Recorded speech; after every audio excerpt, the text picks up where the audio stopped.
Cruise ships. Amazing views, exotic destinations. What more could you ask for? While cruising on a megaship is usually super safe, it's good to know some of the secret codes they use on board. One of the scariest things you might hear is Code Red. That means there's a virus running rampant on the ship, and they need to do a serious deep clean. Sick passengers are stuck in their cabins until further notice.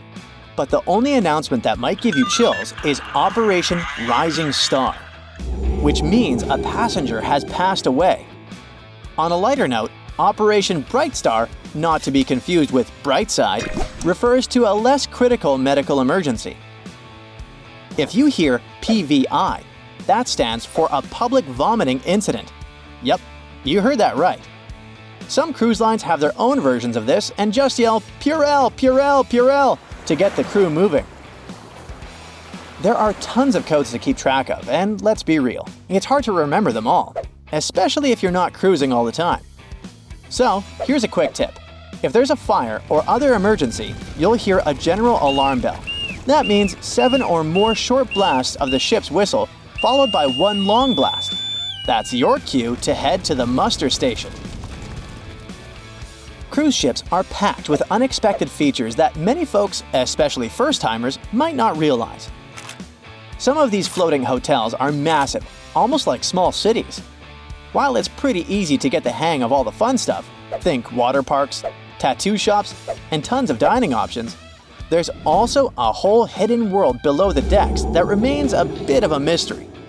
So in most cases, there's a morgue, which makes sense as you never know when you hear Operation Rising Star. With millions of passengers cruising every year, it's sadly not uncommon for people to pass away on board. Because of this, many ships are equipped with a morgue and extra body bags just in case. Usually found on the lowest deck, the morgue is a small, stainless steel room that can hold anywhere from 2 to 10 bodies, depending on the ship's size. If someone dies, the ship's staff will alert the authorities back on land. A medical team will check things out and then move the body to the morgue until arrangements can be made. Typically, the body is taken off at the next port, but sometimes it stays on board until the cruise wraps up. Okay, and what if there's a real criminal aboard? Spoiler alert, you won't find any police on a cruise ship, but most of them still have a small jail, often called the brig. If passengers get a bit too rowdy and breach the cruise line's rules, the security team might just lock them up for a while. Yeah, it's not an official jail, it's more like a detention center. Cruise ships are fantastic for socializing, but sometimes you just want a quiet spot to relax and recharge. Luckily, there are plenty of secret hideaways on even the biggest ships where you can find your peace and soak in the views. To start, aim for the forward or aft ends of the ship. These areas are usually less crowded.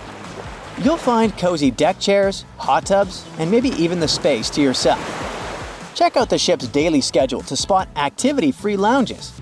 For instance, the observation lounge might be empty during certain hours, and many ship libraries are perfect for a peaceful nap. On Seabourn, try the aft pool and hot tubs on Deck 5 for serene ocean views. Carnival ships have hidden forward decks where you can enjoy captain-like vistas. Royal Caribbean's Oasis-class ships have a track area at the back where you can relax while watching joggers.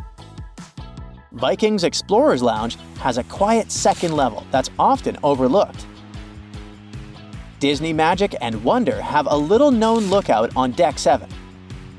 While Silversea's Silver Origin features a stargazing platform perfect for night sky watching. Royal Caribbean's helipads and Carnival's Deck 5 Lanai hot tubs are also great gems for some sunshine and tranquility. Now, when you think of pirates, images of Captain Jack Sparrow likely come to mind. Sure, there was media hype around Somali pirates, but are they still a problem? Not exactly. But even so, passengers on cruise ships traveling through high-risk areas near the Horn of Africa can be briefed on what to do if pirates attack. To keep things safe, outdoor activities must be shut down after dark. Cabin lights are better to be dimmed, and passengers are normally told to stay inside their rooms if warned of a potential attack. Despite this, the risk to cruise ships remains low. There's never been a successful attack on one. Anyway, experts admit that it's quite challenging to identify threats in these vast waters. While small pirate boats might be faster, larger cruise ships can usually outrun them and have structural features that resist boarding attempts. Measures like razor wire and fire hoses are among the defenses cruise lines employ to keep passengers safe. Though cruise lines stay tight-lipped about their specific strategies, ensuring passenger safety remains their top priority. Also, when you board your cruise ship, there are some key terms you should know about the layout. The front is called the forward, and the back is the aft. You'll find staterooms on both sides and in between, each with its own perks. Forward staterooms offer fantastic views, letting you enjoy the scenery just like the captain at the bridge as you sail into port. These rooms often have a bit more space thanks to the ship's angled shape. However, keep in mind that they experience more motion from winds and waves, which some cruisers love.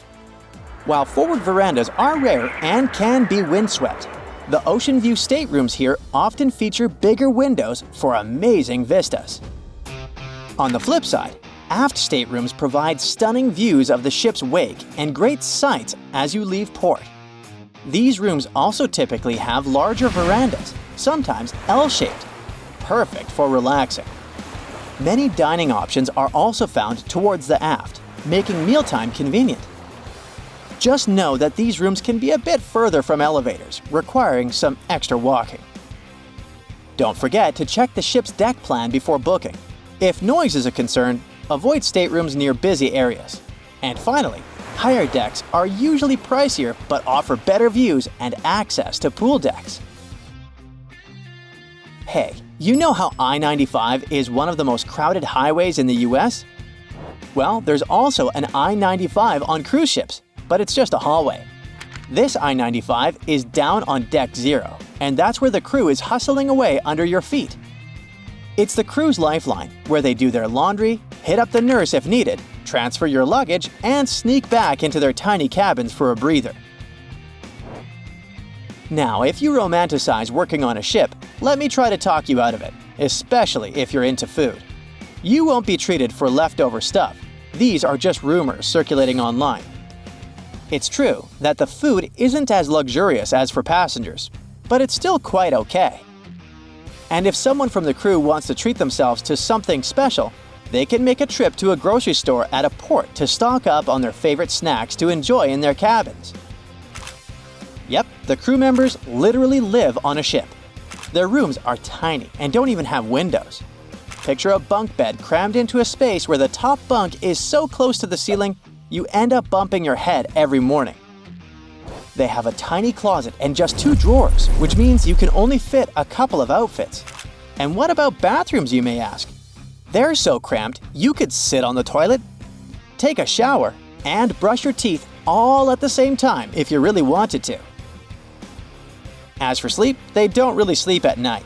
Instead, they catch cat naps throughout the day. It's tough to squeeze in a full night's sleep when shifts can last over 12 hours, and any free time usually goes to traveling, eating, or partying.